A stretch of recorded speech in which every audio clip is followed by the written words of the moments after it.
Shalom bien-aimés et bienvenue à notre émission.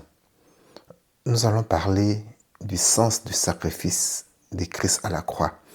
Pour nous chrétiens, il y a 4 événements qui sont importants. Le premier, c'est la naissance de Jésus-Christ. Le second, c'est son sacrifice à la croix. Le troisième, c'est sa résurrection. Et le quatrième, c'est le Saint-Esprit qui nous est donné. Qu'est-ce que pour nous chrétiens, le sacrifice de Christ à la croix signifie? Cela veut simplement dire que Dieu nous manifeste ainsi le grand amour qu'il a pour nous. Et cela en dépit de qui nous sommes, en dépit de ce que nous avons fait ou de ce que nous faisons.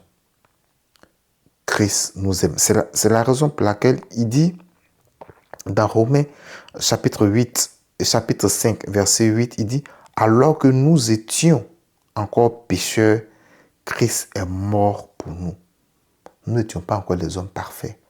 Nous n'avons encore absolument rien fait. Mais il a accepté de mourir pour nous.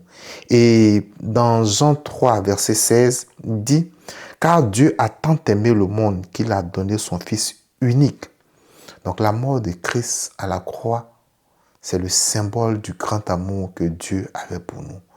Deuxième chose que cela signifie, il dit dans Jean 19, verset 30, la Bible dit qu'à la croix, Christ a crié. Tout est accompli. Pour dire quoi? Pour dire que le prix du salut a déjà été payé une fois pour toutes. Donc, bien-aimé, ce n'est pas par tes efforts que tu pourras être sauvé. En aucun cas. Il te suffit juste d'accepter Jésus-Christ comme Seigneur et Sauveur pour que tu puisses avoir le salut. Sur ce, que Dieu te bénisse, que Dieu ouvre ton esprit afin que tu aies la bonne compréhension de l'Évangile pour que tu prennes la bonne décision, celle de suivre Jésus-Christ. Et n'oublie pas que chaque dimanche, de 17h à 18h, heure de l'Est, nous nous retrouvons en ligne via Zoom pour des moments de partage merveilleux, de louange, d'adoration, de prière et surtout d'enseignement. Que Dieu nous bénisse et à très bientôt.